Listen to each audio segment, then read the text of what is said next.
Commissioner Nelson, you're all set.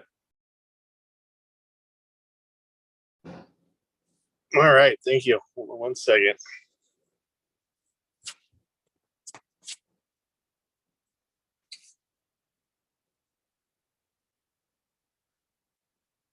All right, this meeting is taking place entirely by teleconference via Zoom.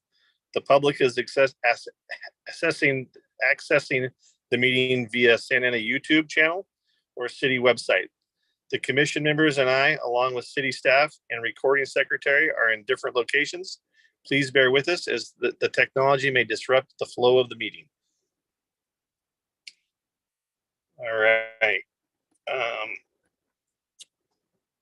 Good evening, everyone. I would like to call the meeting for March 24th, 2022 Parks, Recreation, and Community Service Commission regulatory meeting in order at 5:32 p.m.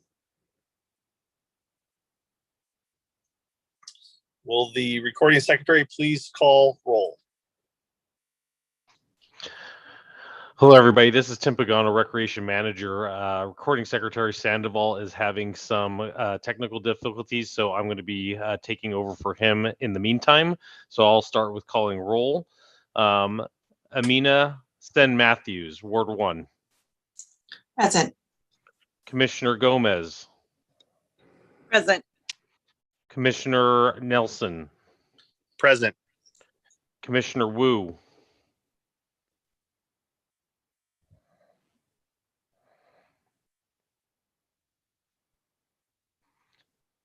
It appears she's on. She's connecting to the audio. Okay, maybe we'll circle back to Commissioner Wu. Commissioner Torreblanca. Present. And Vice Chair Ramirez.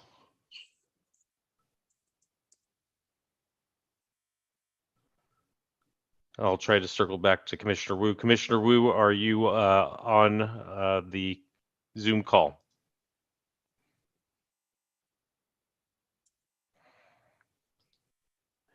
At this time, we have enough for a quorum, so we'll continue. And once Commissioner Wu joins us, then we will continue that way. So thank you very much, commissioners, for bearing with us. Okay. I would like to take this time to introduce Commissioner Amina Sten Matthews from Ward 1. Welcome aboard. Thank you. Next on the agenda is a time for public comments. Recording secretary, does anybody wish to speak?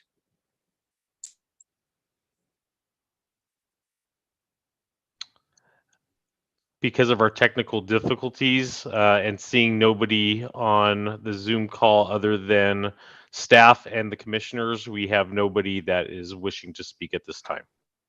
All right. I apologize for commissioners. I am back. There are no public comments. Thank you. Okay. Next on the agenda is the consent calendar. Item 1 and 2 are the minutes of the regulatory meeting from February 24th, 2022, and excused absences. Do we have a motion to approve the minutes for February 24th, 2022? Meeting and excused absences? I motion to approve the minutes. Okay, I second.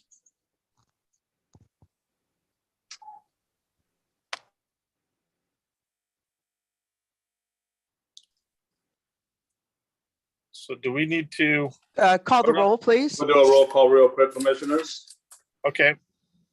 Commissioner Matthews, Present.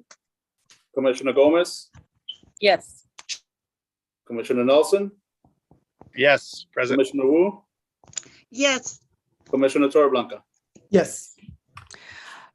Recording Secretary Sandoval, I would have Commissioner Sen Matthews abstain since she wasn't here on the 24th of February. So just mark that in the minutes. That'd be great. Duly noted. All right, this ends the consent calendar. Let's see here.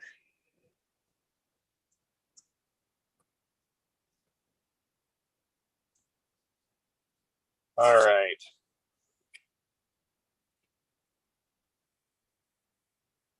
You have to pardon me. My eyesight's not nearly what it used to be, apparently. Not a problem, Commissioner. We are now at a business calendar. All right. Yeah, today we have one new item under new business.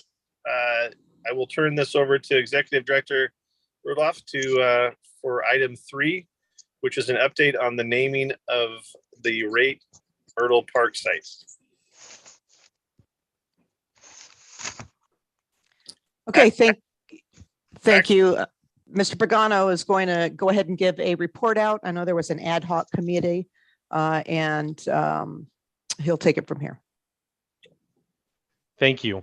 Good evening, commissioners. I wanted just to provide a brief update and also ask for some direction with regards to the Rate Myrtle Park site.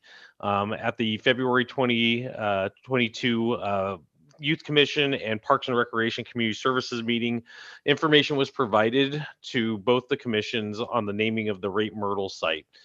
As a result, we asked that a ad hoc committee be created of members from both the Youth and the Parks, Recreation, Community Services Commission. On March 15th, 2022, the ad hoc committee met to discuss the naming of Rate Myrtle, and 6 selections were presented to the ad hoc committee to determine the best choice for the name of the park. When all was said and done, the ad hoc committee chose 2 options for further consideration, and for tonight, we're asking for the Parks, Recreation, Community Services Commission to select one of these 2 options so that we can then forward that on to the Planning Commission, where they will then, through resolution, provide that recommendation to the City Council. The option A that was decided was Refugio Park, and that was voted on by Commissioner Nelson, Commissioner Torreblanca, Commissioner Nguyen from the Youth Commission, and Commissioner Weezar from the Youth Commission. As a result, that was our option A. And as option B, we decided in a split vote again to select Sarah Shaw Park. And the members that voted for Sarah Shaw were Commissioner Wu, Commissioner Nelson, Commissioner Torreblanca, and then our youth commissioners forwarded the name William H. Spurgeon Park for both Commissioner Nguyen and Commissioner Weezar. And as a result, Sarah Shaw Park was selected as option B. So for the group here tonight, if we could get some direction on whether we want to continue on with El Refugio Park or with Sarah Shaw Park as the selected name for the Rate Myrtle site. And I'll be happy to answer any questions that the commissioners may have. As you all are thinking about that, we can go ahead and have the ad hoc committee speak up. And just for Commissioner Sen Matthews, so we had a naming contest. Little did we know that we would receive a gazillion names. And so we wanted the Youth Commission and the Park and Recreation Commission to help us out. So that's where we are. And so essentially tonight we're asking that whatever selection you'd like, we're just going to make sure that we tell the Planning Commission and the City Council of that. It may not mean that they're going to select that name, but at least they'll know that we engaged you all, and you had a, we'll send this to the Youth Commission and we'll have some information, and then we'll send it off to the Planning Commission. So thank you so much. You bet.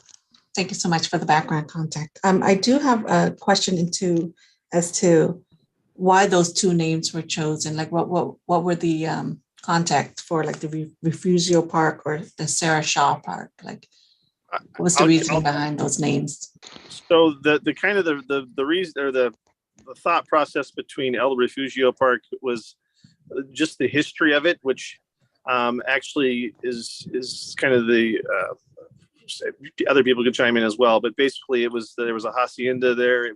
There's some history to the beginning of Santa Ana, and and what it meant to that part of the park, or meant to the city, kind of as growth and all of that. So it was more of the history part component of it. And then the Sarah Shaw was with her commitment to the neighborhood in that area. So I think either one of them seemed to be quite good, but the history seemed to kind of spark more interest from as the youth commission and kind of all of us as a whole. But yeah, that's my 2 cents worth. Yeah, And- and so to kind of follow up on that, not only did refugio relate to the hacienda that was there, but it also is Spanish for like sanctuary, like a safe space. And so which I like that as a name for a park as well. Something that it could be a safe space for everyone to play in. So I like as well as I just like the tone of it, refugio or refugio. I like the tone of it. I like what it represents, and I like that it, as Corey was saying, it's historic as well. It kind of relates back to the hacienda. Commissioner Torreblanca, I like the way that Thank you you. say it as opposed to me. So Yeah, and me, but I did like that he said that you can say it in both Spanish and English, and it sounds good. So, but yes. And Commissioner Sen Matthews, some other background to the selection is that these names that are being moved forward actually had to align with our Santa Ana Municipal Code, and there are some benchmarks there, both of which in these particular instances, they met these benchmarks, whether it be a historical geographical location or an individual that made an impact within the community itself through their volunteer work or contributions. Thank you for all that. This is Commissioner Wu. I like the way Alfred pronounced it correctly, and I'm glad that he's emphasized that it's a safe place, and that's what we want in the community. So I like both of them. I am partial to Sarah, but I'll go with either one of them.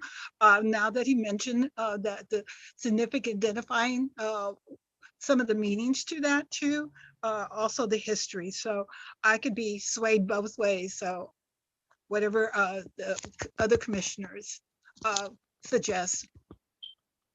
Thank you.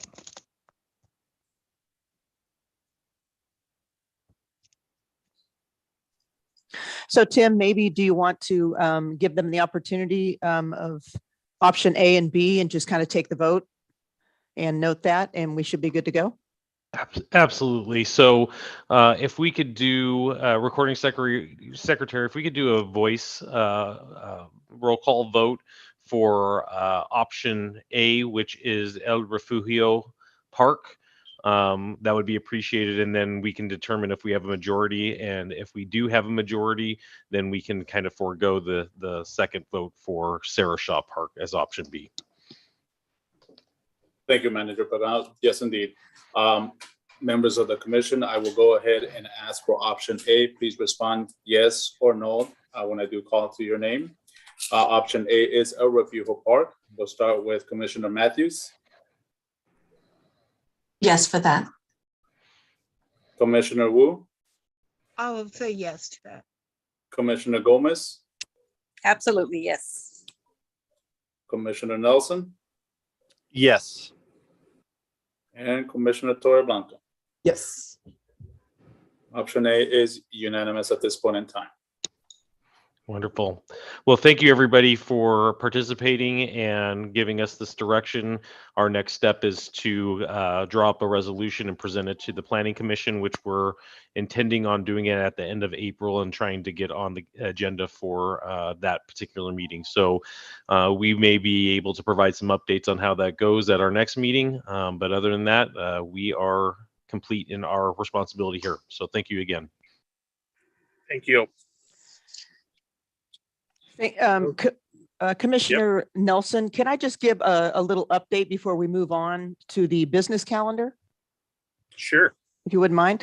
Hi, everybody. I just wanted to provide some updates of what's been happening here in Parks and Recreation. I'm not sure if you've been following along with the city council meetings, but there will be a few changes, positive changes for our department.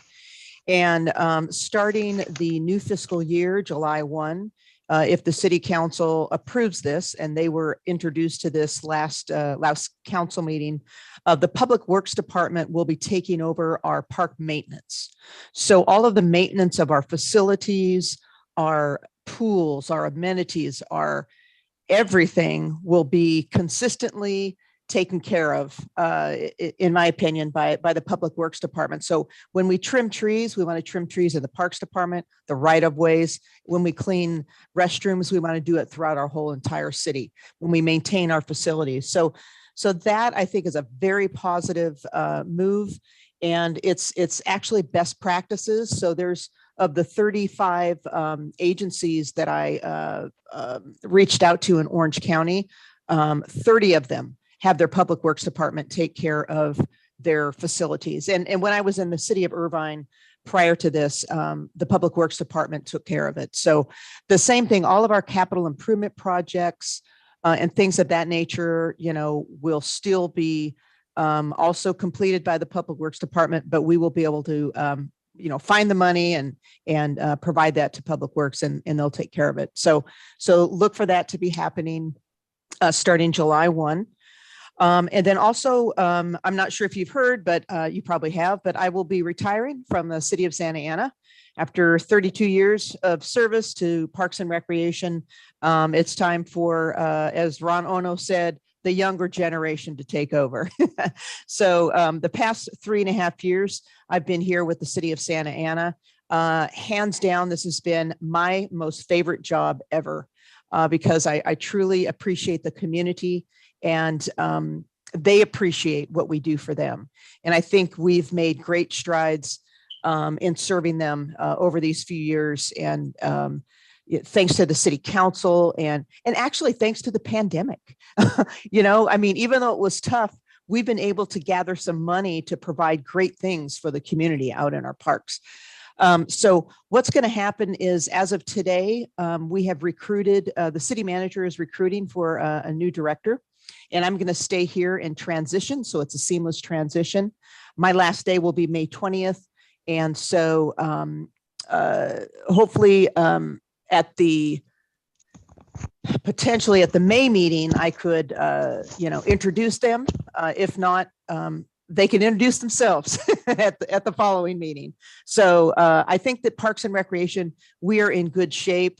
We're, typically Parks and Recreation has issues with funding and issues with doing programs and services for the community. Well, we've had an opportunity, Commissioner Sen Matthews, for cannabis funding that is really providing youth programs and services, the funding for that we'd never, ever have if we didn't have this cannabis funding. So we're very blessed. We're very thankful. And the same with Brian at the library, then he'll talk about it. He has many programs and services he's able to offer. So we've got that going on. We have our budget happening. And we're going to be having some budget meetings with the city council. I believe those are in April. No big changes, really. We do have a lot of capital improvement projects. For example, at the last meeting, we just received $7.5 million of cannabis funding sent over to for youth services. And specifically, there's going to be $2.5 million for the renovation of Centennial Lake, and we're going to have a youth fishing program. We're going to be renovating the Nature Center at Santiago Park, and the zoo, and Ethan will talk about this, is going to be operating that. It's going to be called the Eco Center, and we have $1 million to do that. We're going to be installing synthetic turf at the Dan Young Field soccer complex on Field 3 and Field 1, as well as new lights on Field 1. That's $2.5 million. We will have $500,000 for funding movies and concerts in the park. And then we will have $1 million towards our sports field maintenance contracts, which will go over to the Public Works Department to help maintain our fields. So in addition to those, we also have a number of projects going on. We have some park acquisitions, some open space that we are trying to acquire, the lot at 10th and Flower, as well as some sites on Bristol. It's a linear space on Bristol where we want to put active sports, or not sports, I'm sorry, someplace where people can go work out, maybe some type of workout system, a linear workout system, maybe a skate park, maybe a dog run or something of that nature. So we want the community to, the surrounding community to come out off of Bristol and have a nice looking place to go. And it's a very visible place. And so I think that'll be great. So we're also fixing up our parks, a lot of our amenities, simple things like trash cans. I know that that's not like really sexy, but we have plastic trash tubs out there, and the community deserves some really beautiful trash cans. And so we do have some cement trash receptacles, actually $1 million of them that are being put out in the parks, as well as some doggy waste stations. And so we're fixing the sidewalks. We're updating the restrooms. We're fixing the playgrounds and things of that nature. So there's a lot of great things, and I truly appreciate all of you volunteering your time. I understand what that means. You have lives, but you are dedicated to this community, and I truly appreciate what you do. So that's just a little update for me, and thank you, Chairperson Nelson. You can move on to your next item. I can't move on to the next item because you just slipped in there something about retirement. And Yes. yeah, that's Lisa, I've been part of this city for 24 years now, and your guidance and processes are just something that the city really needed. And I'm saddened that you will be departing from us, but obviously wish you the best on your retirement, but they better find somebody good. So. There's going to be somebody way younger and way better than me. So, but no, it's been great. Like I said, our structure is set up great here, and we have some fantastic staff. And really, there's going to be a lot of robust programming for youth education, and just great things coming, because the pandemic kind of held us back, but now it's really game on, and let's really get out there in the community. So thank you so much for those words, Commissioner Nelson. Thank you. All right. So I'm sorry. I just want to add on to this. Amina here speaking. I just want to say that I'm saddened to hear this, Lisa. I know you were the first one to kind of welcome me when I was at the ceremony when I got sworn in, and you were the first to welcome me and hand me your cards. I was looking forward to working with you. So I'm saddened to see that you were retiring, but happy that you are going to be retiring so that you can spend your time having fun, going recreating. So I look forward to hopefully meeting you before your retirement date, hopefully face to face. And I'm also just looking forward to being a part of this commission and to really learn what my role is and how to better support the city as well. Thank you. Thank you. All right. Anybody else? Are we good? All right. Next on the agenda is informational items. No action is needed from the commission on these items. However, this is a time for city staff to provide a brief summary of the reports and for commissioners to ask questions. Let's see here. Library staff report, Brian Sternberg. Thank you so much, everybody. Bear with me. We have our closing announcement here going on. So if you hear some background noise, that's what that is.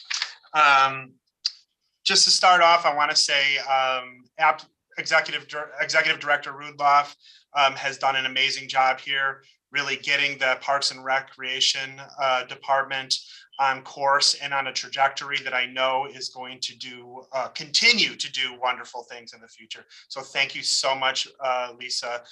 You've been a guide for me as well when I first got here at the city a little over 2 years ago. So thank you so much.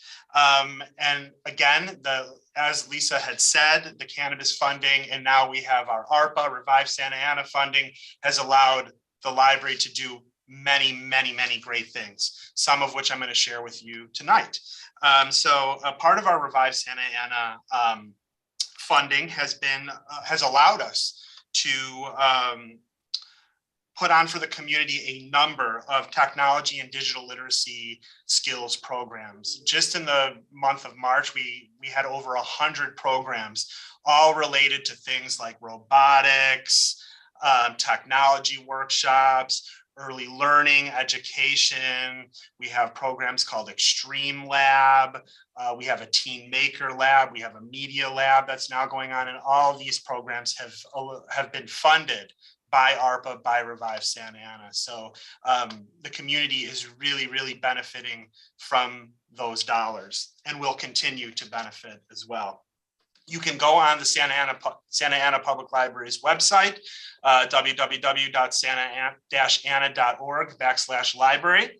And you can see right on our main page, we have a link you can access. You can see all of the programming that we're doing. We really try to make it visible to the public. But really what it's about early education. It's about science and technology education. And it's about making lifelong learners out of our residents, which then translates to economic success and prosperity for the city of Santa Ana. So we're proud to be able to offer that programming.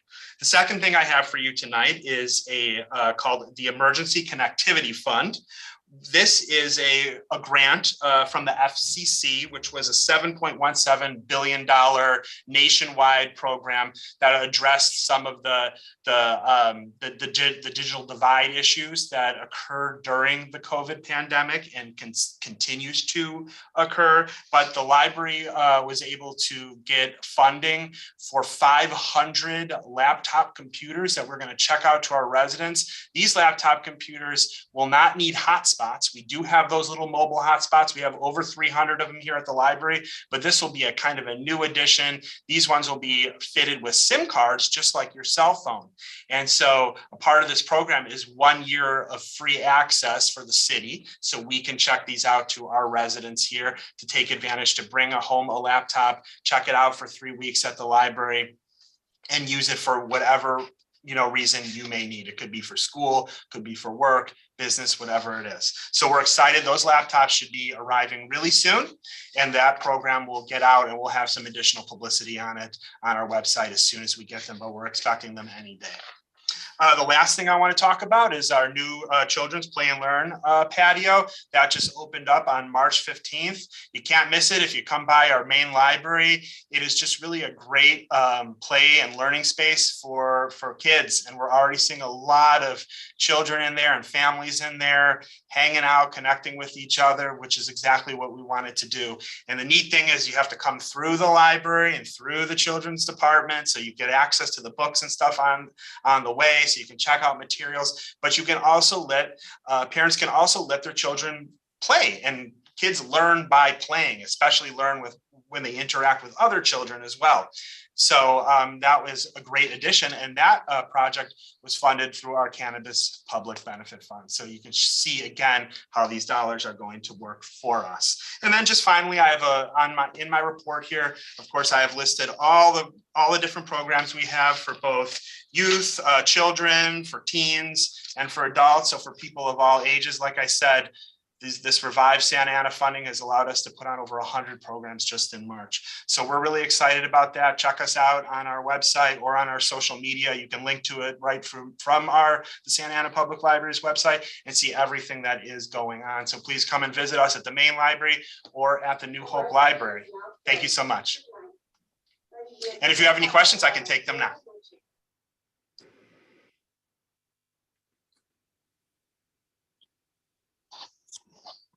Questions? Okay. Moving on to Parks and Facilities report from Susie Ferenick. Is that right? Commissioners, we're gonna go ahead and skip that presentation today as Ms. Prajanic is not available. However, if you do have any questions regarding the report, feel free to please email me and I can definitely help you with any questions that you may have. Thank you. Okay, perfect. San Ana Zoo report, Ethan Fisher. Hello, happy Thursday. I have a quick report here with some things going on at the zoo. We have 2 new pigs at the zoo, and they'll be moving over to our farm area in the next couple weeks. They're pretty cute. They're pretty small right now. We also work with a lot of other partner facilities, other zoos, other aquariums. And last week we transferred a ruffed lemur to the Mickey Grove Zoo in Lodi, California, in Northern California.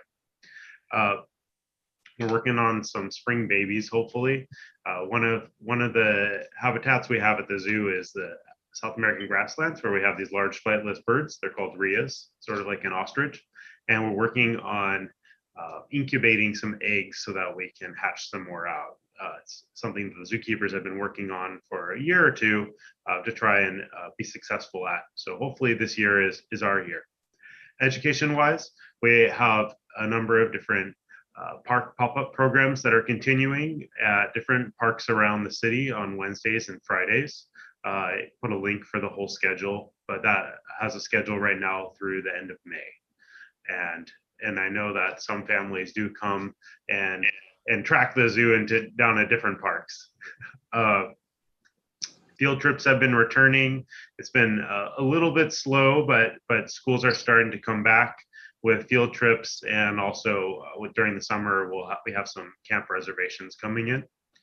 Something that Lisa mentioned before, the Nature Center. We're really excited about working at the Nature Center, doing some renovation work there to create a really welcoming space for the community to come in and learn about the creek, about our native wild species, what they can do to create habitat in their own backyards for some of our animals that live in this area with us. And then we'll also explore different programming options for different ages and maybe some native shrub planting and lots of exciting stuff. So we're in the brainstorming process right now, and we'll hopefully have some more information in the very near future. Maintenance projects. We've been doing lots of different projects around the zoo. We installed new perimeter fence around part of the zoo. We have different public works projects going on at the zoo, things under construction right now. So the otter habitat and the primate trails project. You can come to the zoo if you want to hear jackhammering. It's a happy sound, I say. It means progress is coming. We also celebrated the zoo's 70th birthday a couple weeks ago on March 8th. And we had a great birthday gift because Senator Umberg presented a $2 million check from the state of California to go towards a new education building at the zoo. So that's another future project. And just more good news. We applied for the Association of Zoos and Aquariums accreditation. That was a pretty lengthy application process. We spent about 6 months preparing the written application, and we look forward to a inspection hopefully in June, and then we follow through the process after that. But not very many licensed animal exhibitors in the United States are accredited members of the Association of Zoos and Aquariums. So that means that we are operating at the best practices in the industry. That's where we want to be. And that's a great thing for the community and for the animals. And it's really a mark of pride for the staff. So something to be celebrated, and we're working pretty hard to achieve that. Yeah, I just want to say Ethan and his staff have done a phenomenal job over the past 3 years. It's just not one thing to get certified. It's a combination of things. So I think with the dedication of support to the zoo and his just overall security and feeding and everything you can think of is just all coming together. He had a mentor from the San Diego Zoo that helped him out. It was a long process, but the good news in June, like he said, there'll be people coming. There'll be 3 people from 3 different zoos in the country, and they'll come and evaluate. And then in August is the AZA conference, and the mayor has promised me and the city manager that they're going to go and speak on behalf to get ourselves accredited. So they're going to go there, as well as it's in Baltimore. And Christine even talked about that this morning. And so it's going to be a slam dunk if we have the mayor there saying he supports the zoo and supports everything that happens, and the city manager who runs the city. So excited about that, and want to thank you, Ethan. There have been so many projects.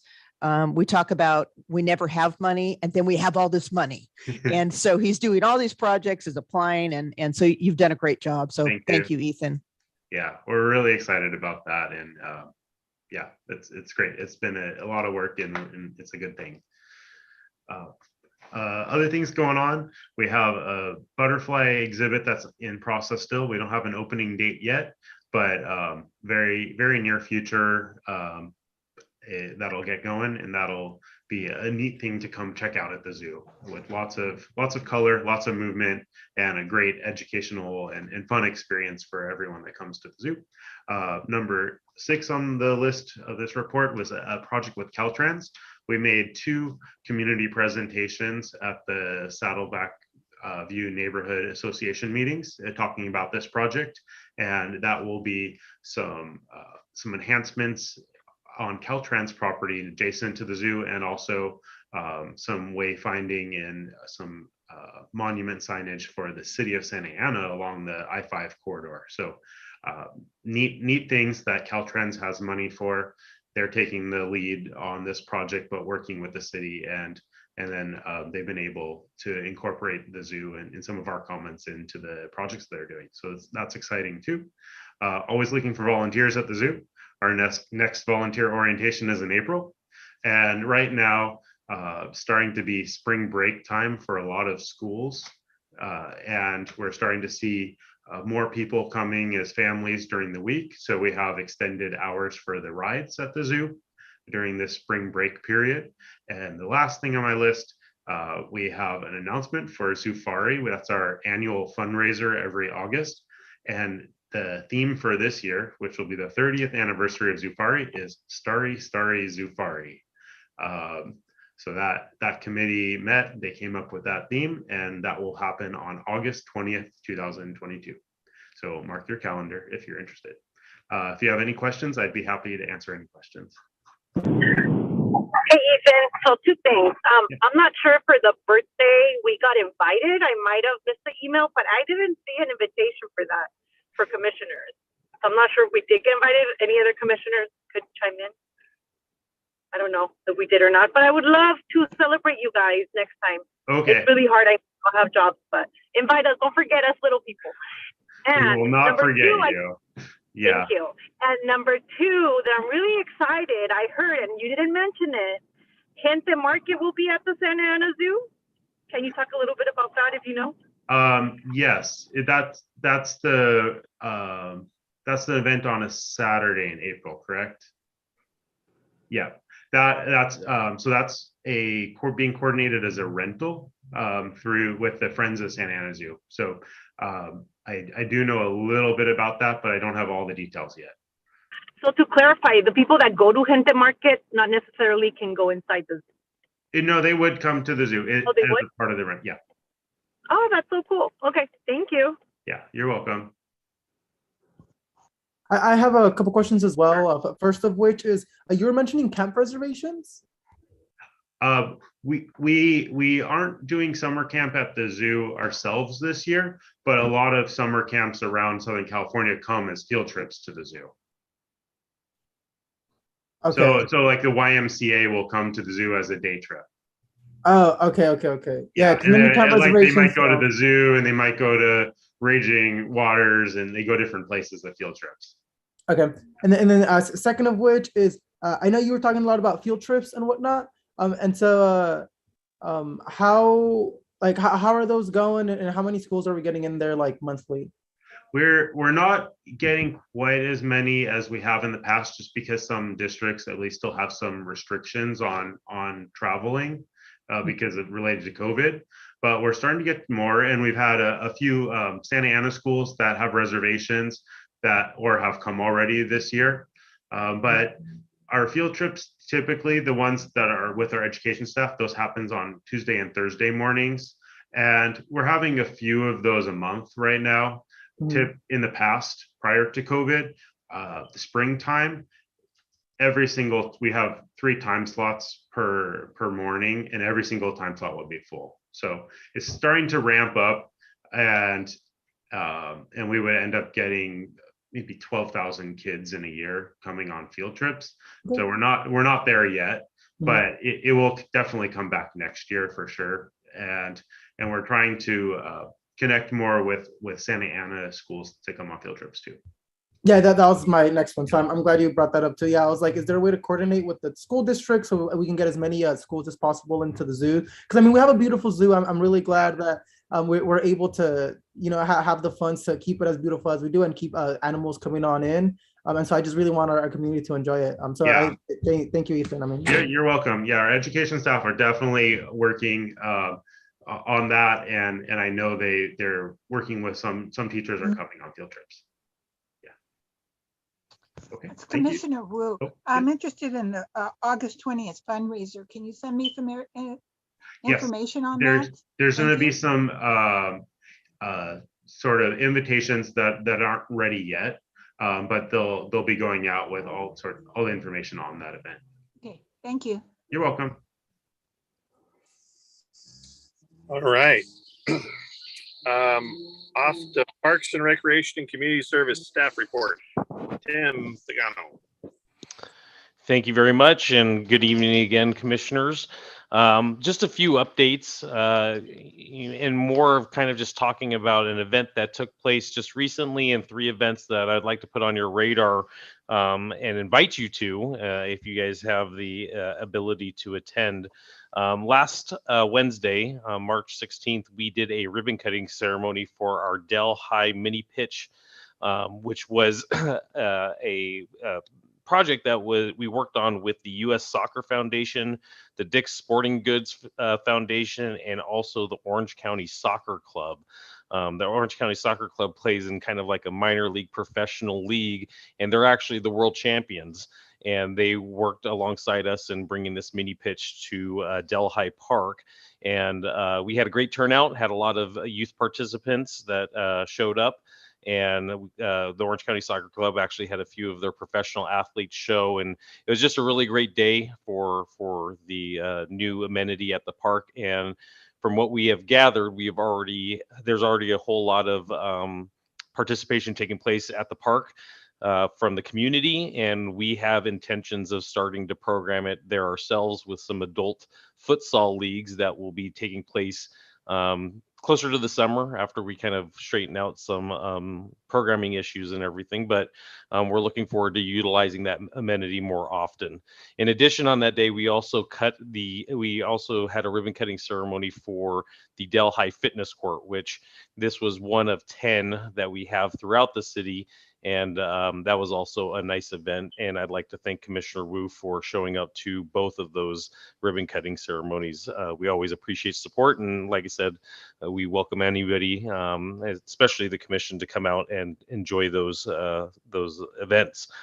Coming up in the next couple weeks, we have the El Salvador fitness and basketball court ribbon cutting. I'm going to share my screen because I'm pretty excited about some of the marketing that we're going to be doing here.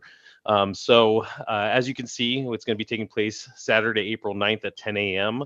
And one of the things that we're trying to do is to try to make it our efforts are around building community. And so we're happy to say that we're partnering with the Artesia Pilar Neighborhood Association. They're going to be having an exhibitor fair with some community-based organizations. And in addition to that, some other community-based organizations, the Raya Foundation is going to be doing a basketball court or a basketball tournament on our new basketball courts. And we're also going to be having a handball tournament provided by Victory Outreach, which is another community-based organization. So Again, Saturday, April 9th at 10 a.m. We'd love to have all the commission out there in support. The following week, we have our first special event post-COVID. Even though we haven't completely emerged from COVID, we feel like it was time to try to draw the community together.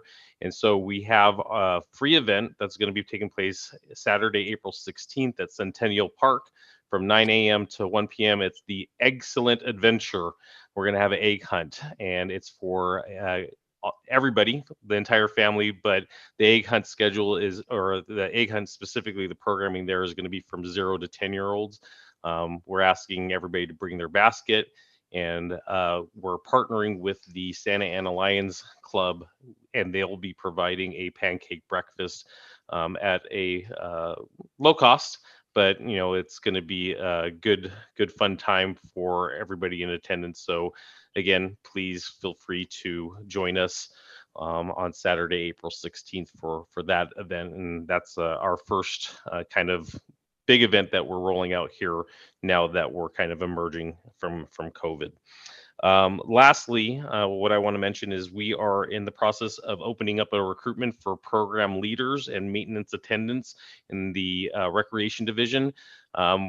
Because of what's gone on in the last few years, we've had a deficiency in our staffing levels.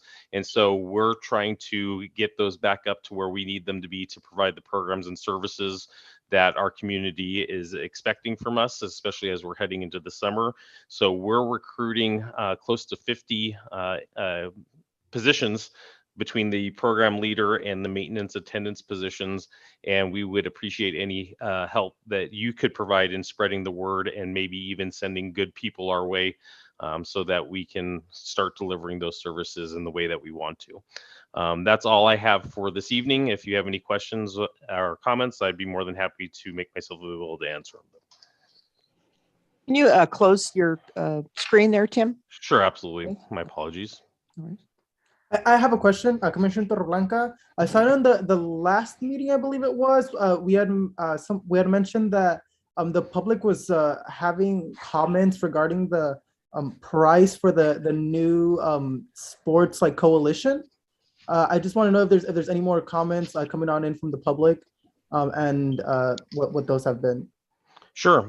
Yeah, since our last meeting, we've had 2 opportunities to meet with our adult sports user groups and also our youth sports user groups. And, when you enact a new policy, obviously there's going to be some areas of opportunity for not only the organization that's putting forth the policy, but also those that the policy affects.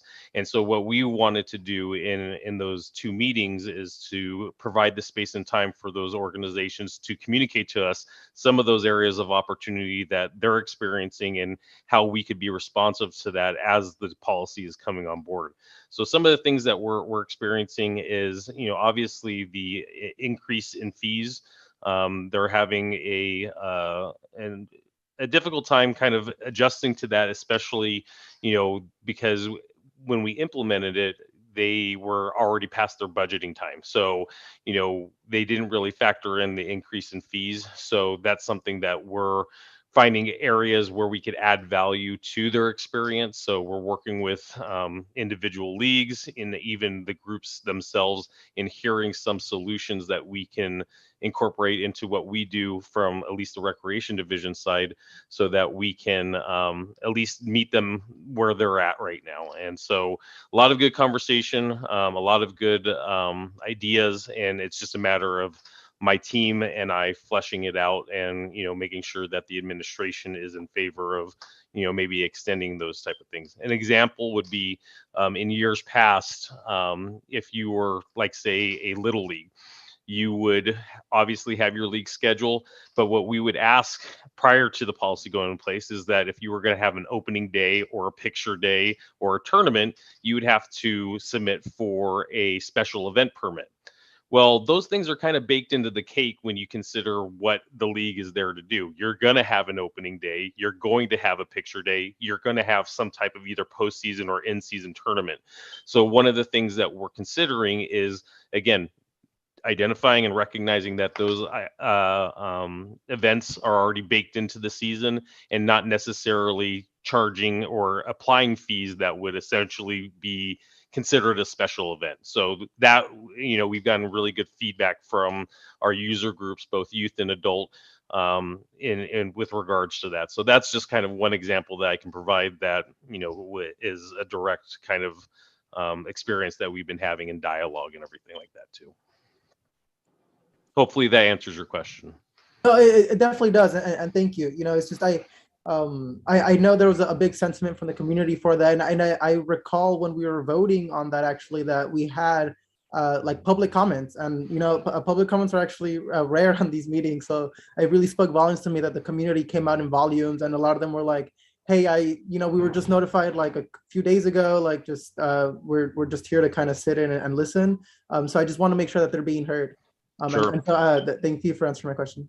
Absolutely, and it's great because what this is as a result of this policy, what we're finding is that our youth and adult user groups want to have these meetings more often. So for our adult groups, they're asking for like a quarterly meeting so that they can come in, touch base, discuss their areas of opportunity with staff, and again for staff to absorb and be those solution minded individuals and trying to find ways to where we could add value to the experience. And the same thing for the youth. They really enjoyed the dialogue, and the meetings, both meetings lasted, I want to say, at least 2.5 hours each. So there was a lot of great conversation that took place from it. Yeah, I just want to say, Tim, you're doing a great job with your staff. And the name of this game is the communication, which everyone did not have. So I think that as we, the first year as we work through this, you look at the end of the year and say, okay, what can we improve? How can we make this better? And some of the folks, they're used to reserving as many fields as they can. So their bill is just extremely high. And it's like, you don't need to do that anymore. Tell us what you need, and whatever you don't need, we're going to let somebody else use. And so I think it's just maybe some growing pains and being understood and helping them with their kind of business plan of their either nonprofit or for-profit agency. But you're doing a great job, Tim. So just wanted to say that. Thank you. Thank you. Yeah, I mean, so just Commissioner Nelson here. Yeah, so the communication, I mean, as a longtime youth organization volunteer, I mean, at some points during my many years of doing this, it felt like everybody was pitted against each other, regardless of the sport or the activity. It was always everybody needed fields, and you needed to hoard fields and create your own program. So I think the more that communication can be had, and to be honest, a lot of that communication was being done kind of behind the scenes amongst other, even between Little League and Pony and soccer and all these different, just to kind of help navigate that. But now that we have the city and the ability to have these conversations, it's going to make the youth volunteers and the people that are participating in this, in the community, this is a community environment that you need to cultivate, and without having these discussions, you can't do it. So I really think that that's probably the biggest stride I've seen within our Parks and Rec, is being able to have that, even though it's not perfect. Obviously when fees go up, no one likes that, but reality is they probably needed to, and how do you budget for that, and how do you fundraise to kind of overcome that, right? So those are all things that I think that, as long as we have those open dialogue, it's going to be great for our community going forward. So thank you guys. Thank you. This is Ruby Roo. Where are we with the Santiago Little League? Are we helping them out with those fees, or do we have to go to City Council to ask them for some help? Well, as a staff member, here with the Parks and Rec Community Services Agency, Commissioner Wu, I don't really have the ability to adjust council approved fees. So I know that you and I sat down with the president and I believe the vice president of the Santiago Little League, and we had that very good discussion. And again, I appreciate you spearheading that, and for the two representatives and all of their concerns and everything. But like I shared with you, part of this process was, we were going to bring it to council, that council was going to approve it. And, my role as staff and our role as staff is just to make sure that we're following the policy as it was approved. So at this point, if the residents want to approach their electeds, then that is certainly a opportunity that they have to discuss the policy. Okay, thank you very much. I'll follow through with that. Thank you. Of course. And also just adding a little more information, we are charging the non-residents premium fees, so our residents don't have to pay premium fees. So again, when you raise fees, when you haven't raised fees for 20 years and then you try to raise fees, it's a hard thing. And we just they need to make adjustments, and we can make adjustments. And so we've just got to work together to figure things out. A lot of these groups are going straight to the council members. Well, that's not going to work because there is a policy, and the policy, the council members, it's just, before it was go to the council, they would make the change. And that's not the way it happens any longer. So we're working with everybody. And again, I have listened to the hours of conversation that has been had. And I think it's great. I think it's absolutely great because then you get to know people. I've had many conversations with the mayor and representatives from leagues in his office, and just explaining and trying to work things out. So the spirit is we're trying to help everybody, but we won't be taken advantage of. We want to make sure that everybody is treated fairly. And so it's just going to take some time to get through, but I think we're on a good path. Tim, you mentioned the special event fees. Just for clarity's sake, obviously they're baked into the cake, but with fees going up and stuff like that, I know a lot of these organizations with fundraisers or tournaments or ways to do that. In the past, there used to be special event fees that were would basically take 25% to a third of the Right. of the revenue that's generated, that goes right back into whatever organization. Is that still in play, or is that something that's been changed as well? No, that's definitely in play, if I'm understanding your question correctly, because the only hesitation that we have at this point is to determine how many of those instances can we absorb, as an organization, right? So we can't let, and I'm just using it as theoretical, we can't let Pony, for example, have 15 tournaments, right? All for fundraising purposes. So what we need to do is we need to hear from these organizations so that we can determine, okay, if we allow you to have one tournament where, again, the special event fees and all the other additional fees that would be applied to that aren't necessarily being assessed, because again, we feel that 1 to maybe 2 tournaments are baked into the cake of the season. Would that help in terms of fundraising? And I think from what I've had in the conversations that I've had with individual leagues, they said yes, that would not necessarily eat into their margins as far as what their fundraising would typically look like when they run those particular events. So I don't know if I addressed it. I think I was kind of anticipating where you were going, and I think you may have thrown me a curveball, but just let me know, and I can certainly speak to that as well. Yeah, I think that's kind of, in past, there was just such it wasn't even across the board. There were, for instance, softball would have a tournament every other weekend. And Right. then where some of the baseball organizations would try and have one a year, and they're getting hammered for it. But yet, Right.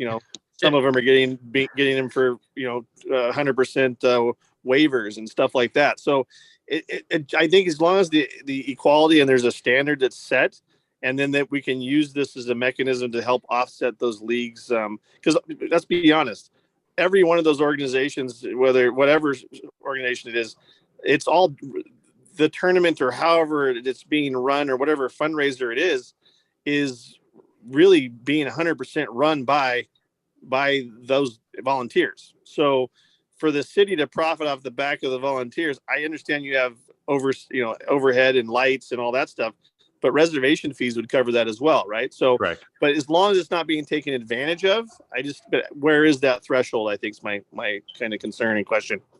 Right, and that's what we're trying to find is in terms of parameters, and also, and I'm sure your reference to softball. What's a friendly and what's a tournament? That's our big operational definition right now, and that's some of the discussions that we're having with our softball users is like, okay, we get it, it's a friendly, but if it walks like a tournament, it talks like a tournament, it smells like a tournament, it's a tournament. So that those are some of the parameters that we're having to discuss and bring in internally, so that, much to your point, there is an equitable approach to softball, to soccer, to baseball, and I think we can get there. It's just a matter of making sure that we identify what those parameters are, and and much to what Director Rudloff has said, is that this is a living document. We are basically in month 3 of this policy, and for this policy to demonstrate what it's capable of, especially for the community and the maintenance of the parks, and for the optimization of our fields, we really want to try to have that 1 year of optimization, so that we can see what is the pros, what are some of our areas of opportunities, and where can we make adjustments where it makes sense. Fully understand. Thank you. Of course. And to continue to beat this horse, the other thing we are thinking is how can we, as well as sports programs, but how can we create some type of scholarship program? We're trying to figure out, can we use cannabis funding for scholarships? And so if someone wants to participate in sports or programs or events and there's a cost, how can we set up a type of scholarship program? And I think that's very feasible, and we just need to work out the details. And so those are the kind of things that we could start to implement to help cut that, help the kids participate and, have a vehicle for them to pay for, their uniforms and things of that nature. So, yeah, the thing is, I think a lot of organizations already have it's not a very refined program, but there's definitely scholarships that I've, amongst all different organizations, that they want to try and get as many kids out there that, especially ones that, but there's also a fine line, that I think we've run into, is when you start giving scholarships and things are free, there's not the sense of ownership that there is if you actually have some skin in the game. So and I don't know how you navigate that. I mean, maybe you guys have some more insight on that, but as a volunteer, it really, you get some to take advantage of it, just to take advantage of it, and then don't actually show up and participate. So what good's that do, right? So I just keep having those conversations, and if there is opportunity, how do you divvy it up and create a program that's actually sustainable and just not, handouts or it actually, I mean, if you have a team of 10 soccer players and you give 5 of them scholarships and the 5 that you gave scholarship never show up, you still don't have a team, right? So right. How do you do that with and make it jive? So my 2 cents there, but thank you. All right. I think we're on to the next, are we?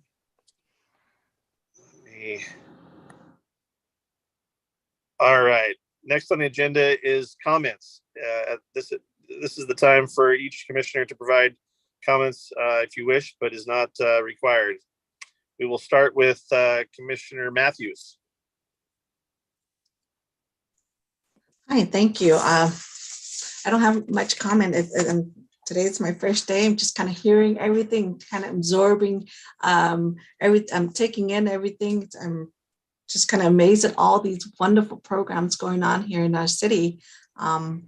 So I look forward to visiting the zoo, going back to the library and looking at and just kind of seeing how all those programs are working out.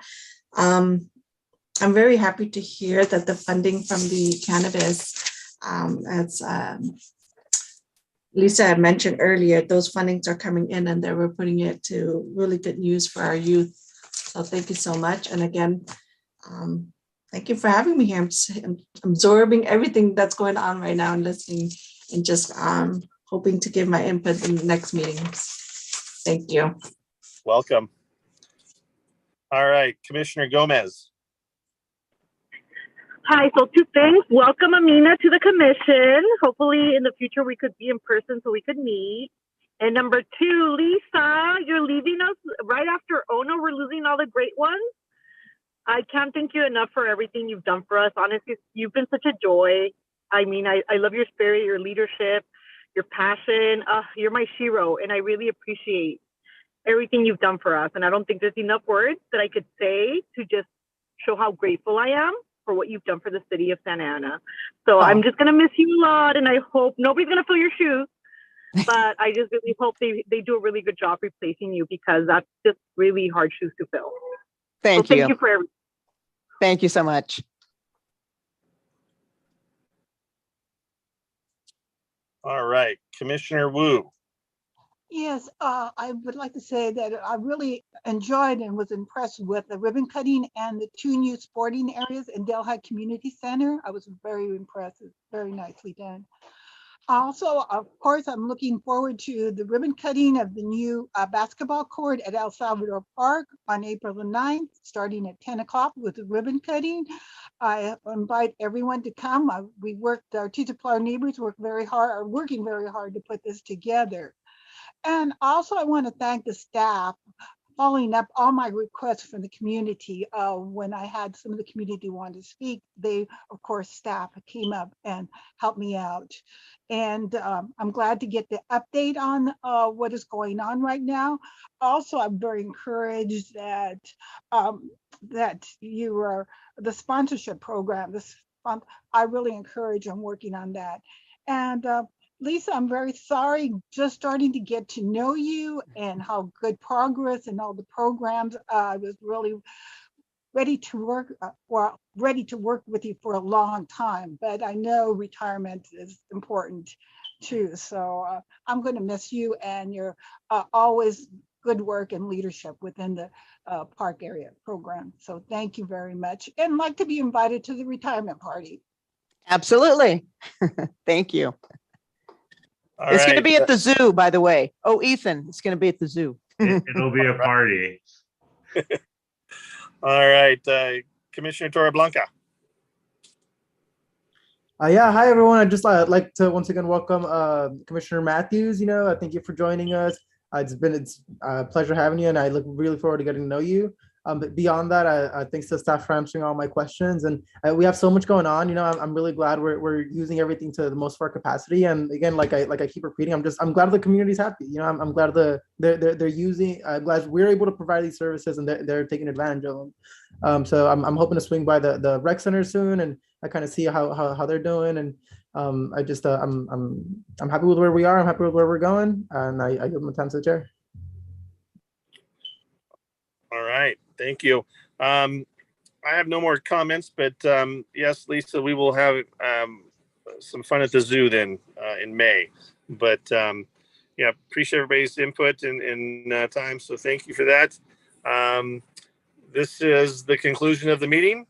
Next regular meeting will take place on Thursday, May 26th, 22, and meeting adjourned at 6:39 p.m. Are we not meeting in April then? That is, you know what? That is typo in there. We will be meeting in April. So is it April 26th?